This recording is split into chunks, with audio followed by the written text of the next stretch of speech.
First reason কেন stock market পড়ছে। আপনারা যদি দেখেন অক্টোবর মান্থে অলমোস্ট 1,00,000 কোটি টাকা প্লাস কিন্তু ফরেন ইনভেস্টার সেল করেছে ইন্ডিয়ান স্টক মার্কেট। আপনি যদি টিল নাও নভেম্বর মান্থ পর্যন্ত দেখেন যে 27,000 crore অলরেডি সেলিং করে দিয়েছে foreign investor. So that's why market পড়ছে।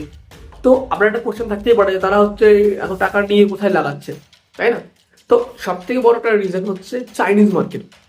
চাইনিজ গভর্নমেন্ট অনেক অফার তারা দিচ্ছে ফরেন ইনভেস্টরদের জন্য এবং ইনভেস্টরদের জন্য অ্যাকচুয়ালি দ্যাটস ওয়াই কিন্তু সেখানে আপনার ফরেন ইনভেস্টর টাকা ইনভেস্টমেন্ট করছে। আপনি যদি লাস্ট 1 মান্থের ডেটা দেখেন ইন্ডিয়ান স্টক মার্কেটে 6% মতো নিচে পড়েছে, কারেকশন নিয়েছে। সেটাই যদি আপনি চাইনিজ মার্কেটে ফলো করেন দেখবেন 3% প্লাস কিন্তু মার্কেট উপরের দিকে গেছে। তার মানে নো ডাউট ইন্ডিয়ান মার্কেট থেকে টাকা নিয়ে ফরেন ইনভেস্টার চাইনিজ মার্কেটে লাগাচ্ছে।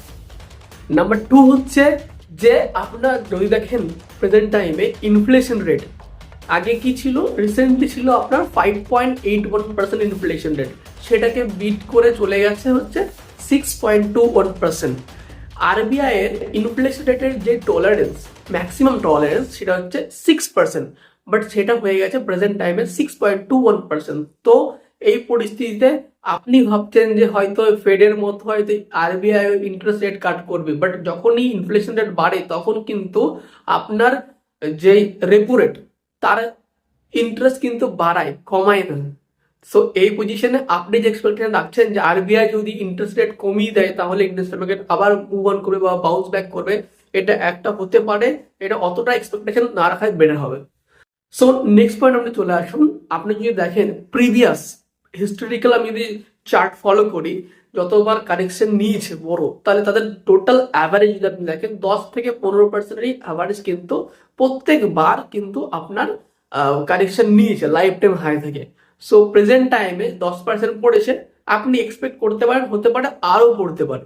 সো নেক্সট পয়েন্ট হচ্ছে আপনি যদি ফলো করেন রিসেন্টলি যে কোয়ার্টার রেজাল্টগুলো এসছে, স্পেশালি নিফটি ফিফটির যে স্টকগুলোর কোয়ার্টার রেজাল্ট এসছে, সেটা কিন্তু মানে মনের মতো হয়নি, এক্সপেক্টেড হয়নি, অনেকটাই খারাপ এসছে এক্সপেক্টেড রিটার্নের থেকে।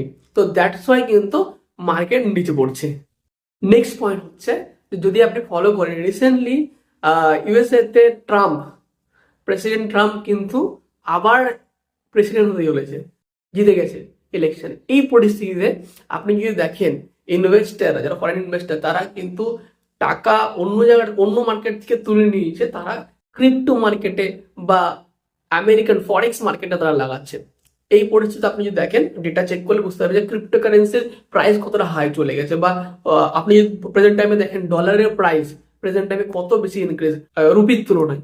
দ্যাটস ওয়াই কিন্তু আপনার ইন্ডিয়ান স্টক মার্কেট নিচে পড়ছে। তো এইগুলো ছিল রিজন ইন্ডিয়ান স্টক মার্কেট নিচে পড়ার জন্য। তো এই পরিস্থিতিতে আপনার কি করা উচিত? এই পরিস্থিতিতে দেখুন আপনাকে ক্লিয়ার কাট অ্যান্সার দিচ্ছি, এখন হোক পরে হোক আপনাকে এতটা মাইন্ডসেট ক্রিয়েট করে রাখতে হয় আমি এইভাবেই কাজ করবো, তবেই পসিবল। নাম্বার 1 যে পয়েন্ট হচ্ছে যে আপনি যদি ইনভেস্টার হন মানে লং টার্ম ইনভেস্টার, তো আপনার ভিউ পয়েন্ট কি রাখা উচিত? নেক্সট 5 ইয়ার্স 10 ইয়ার্সের ভিউ, তাই না? সে আপনি স্টকে করুন বা মিউচুয়াল ফান্ডে করুন, আপনার ভিউ পয়েন্ট এমনই থাকা উচিত। ওকে।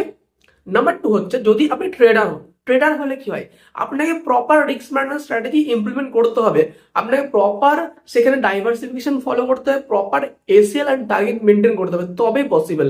যদি আপনি মনে করেন যে আমি স্টক রেখে দেবো, নেকেড পজিশন রেখে দেবো, সেটা উঠে যাবে, এটা মানে রাইট ওয়ে না অ্যাকচুয়ালি ট্রেডিং করার জন্য অথবা ইনভেস্টমেন্ট করার জন্য।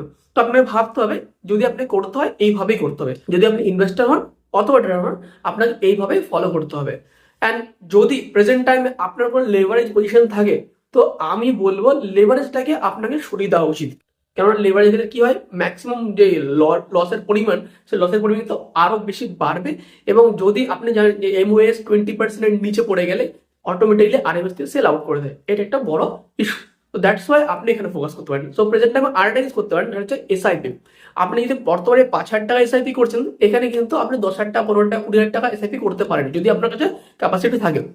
তো প্রেজেন্ট টাইমে আপনাকে যেটা করতে হবে সেটা হচ্ছে ইনভেস্টমেন্টের ওয়ে বা মাইন্ডসেট চেঞ্জ করতে হবে। সো এইভাবে যদি আপনি করতে পারেন তো নো ডাউট আপনার কোনো সমস্যা হবে না। Thank you so much. এমনই ভিডিও পাওয়ার জন্য করতে হবে, ভিডিও শেয়ার করতে হবে। Have a great day.